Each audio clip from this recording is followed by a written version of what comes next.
사랑이란 주제를 잡고 그 사랑의 의미에 대해 한번 알아보려 합니다.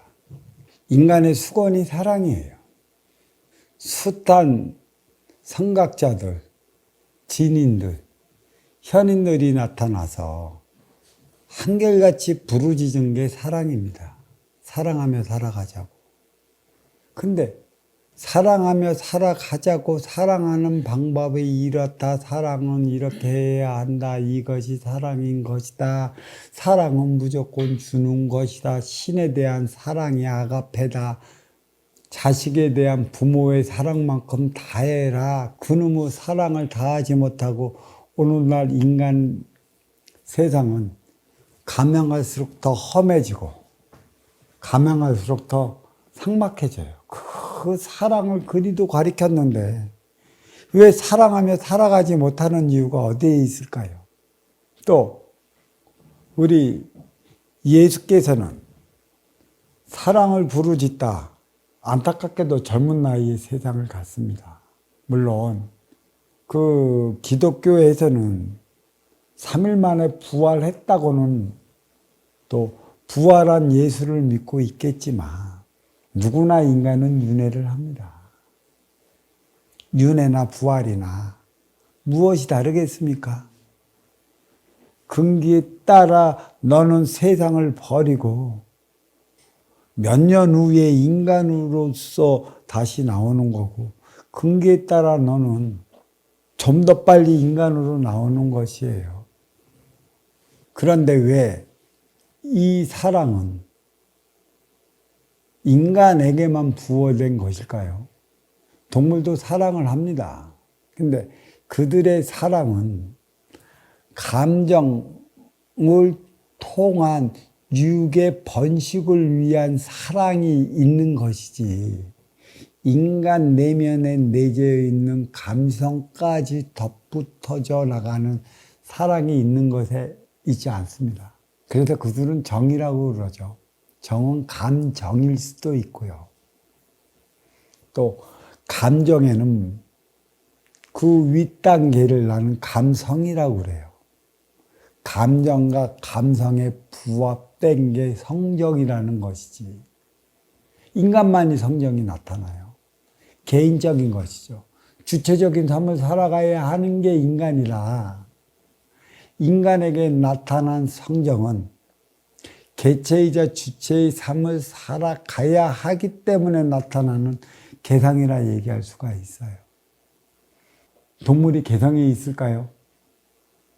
물론 자기 감정이 드러난 카리스마를 보인다고 하겠지만 동물에게 있어 카리스마는 힘이 얼마큼 세느냐에 따라 나타나는 것이지 인간처럼 또 육의 기운과 정신의 기운을 먹은 인간처럼 또 인간에게 나타나는 그런 카리스마와는 틀려요.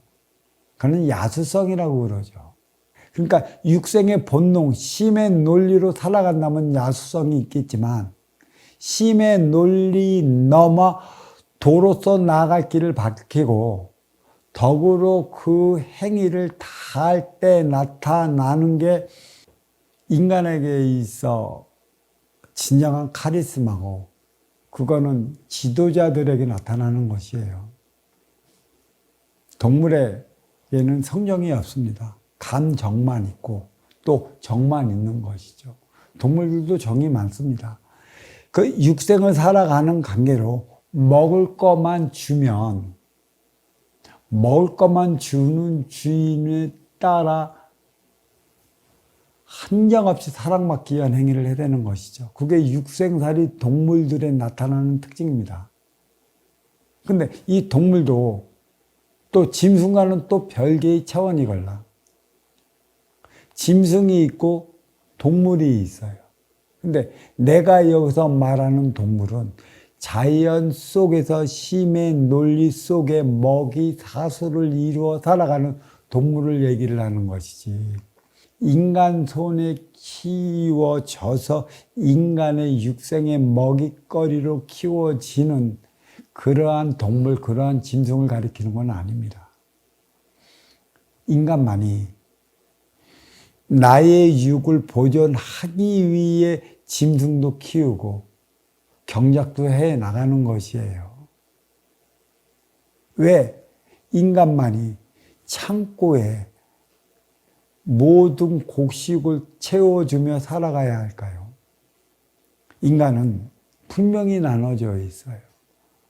어린 시절을 통해 성인 시절을 살아가야 하기 때문에 어린 시절은 그 육생의 삶을 살아가야 하는 것이고 육생의 삶을 통해 성인 시절이 됐다라면 인생을 살아가야 하는 것이에요.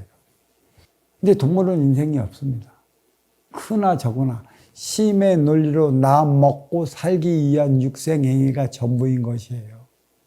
그렇지만 동물과 인간에게 똑같은 행위가 나타나는 그 시절이 있어요. 그 시절이 언제냐면 어린 시절이죠.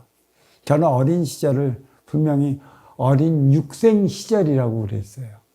너를 위해 살고 싶어도 살 수 없는 나를 위해서만 살아가야 하는 시절. 그러니까 나를 위해서 살아가야 하는데 당체 육생 행위를 다 하지 못한 시절이 어린 시절이라 자기를 낳아준 부모한테 잘 보이고 이뻐 보이고 미래의 꿈이 있어 아주 큰 인물로 자라나는 것처럼 보여줘야 하는 시절이 있고 부모가 다 하지 못한 그 삶을 살아갈 것처럼 보여줘야 하는 시절이 어린 시절이에요. 동물도 마찬가지 아니겠습니까? 먹을 거를 얻어먹기 위해 온갖 이쁜 짓을 다 합니다. 그게 정이 통하는 것이죠. 그 이쁜 짓 하면 먹을 거 줄까요? 귀여움 받을까요? 먹을 거를 주니까 먹을 것을 더 얻어먹기 위해 온갖 이쁜 짓을 다 할 수밖에 없는 게 반려견, 반려동물입니다. 인간이 부모는 자식을 낳잖아. 자식이 어린 시절에 부모를 통해 성장하려면 어떻게 얘기했어요? 부모가 다 이루지 못한 꿈과 희망을 이룰 수 있는 것처럼 부모 앞에서는 방긋방긋 웃어야 돼. 그 행위를 다 할 때만이 부모들의 뼈골로 그 자식을 키워낸데도요. 그런 희망이 없는 자식을 과연 인간이 키울까요?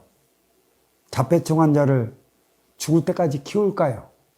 또 천사의 얼굴을 가졌다고 하는 다운 증후군을 키우겠느냐고. 자기들이 키우지 못하니까 보호소에서 키우는 거야. 왜? 부모의 희망을 저버리고 태어난 게 자식이라 생각하기 때문에 더 이상은 희망과 기대를 걸지 않는 게 인간인 것이죠.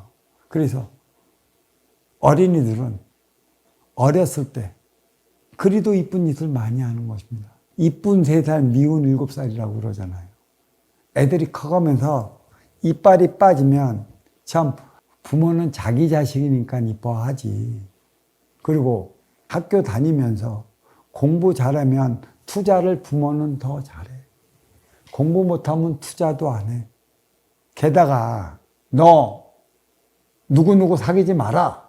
사귀면 그 꼴 당한다라고 편견을 두어 누구는 사귀고 누구는 사귀지 말라는 식의 교육까지 가르치고 있어요.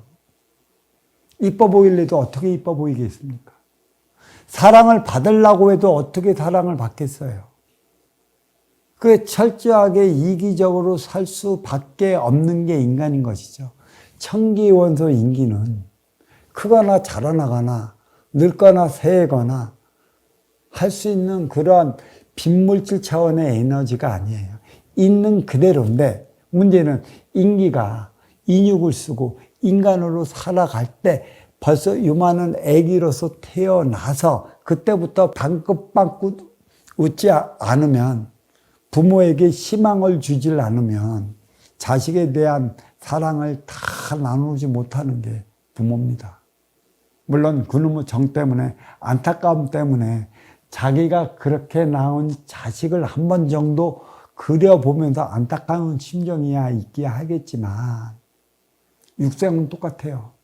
꿈과 희망을 또 부모가 다 이루지 못한 그 행위를 할 수 있는 것처럼 보이지 않으면 부모는 아낌없이 자식에게 투자하지 않습니다.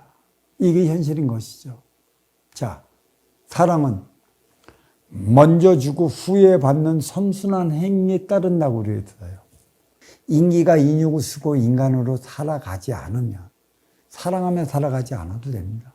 영과 영, 인기와 인기끼리는 사랑할 수 있는 어떠한 방편도 없어요.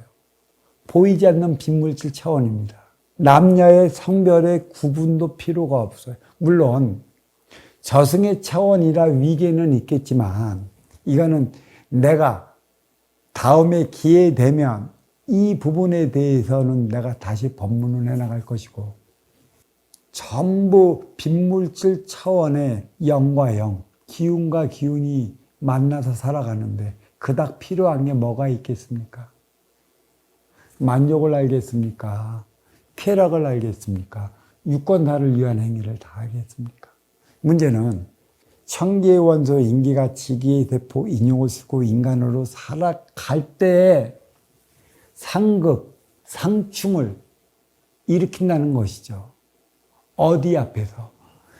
육을 건사하기 위한 육생량 앞에서 내가 너보다 더 가지려는 내 이기심이 발동해. 그게 내 욕심인 것이죠. 그래서 개체이자 주체의 삶을 살아가는 게 인간이라고 그랬어요. 개체는 나의 유권사를 위한 활동을 얘기를 하는 것이죠. 그건 개체적인 활동이에요. 유권사를 했다라면 인육의 건사를 위한 행위를 내 유권사를 시키는데 아무런 문제가 없다라면 이제는 주체의 삶을 살아가야 하는 것이지. 이 주체는 보이지 않는 인기가 인육을 쓰고 살아가기 때문에 보이지 않는 인기의 삶이 무엇인지 이 삶을 살아가기 위한 노력을 해야 할 때가 있는 것이에요. 이게 주체적인 삶인 것이고 이게 성인 시절에 필요한 것이라 얘기를 했죠. 나이 30이 넘으면서 행의 연장 사회로 진출하면서 필요한 게 바로 주체적인 삶을 살아가야 하는 것이죠.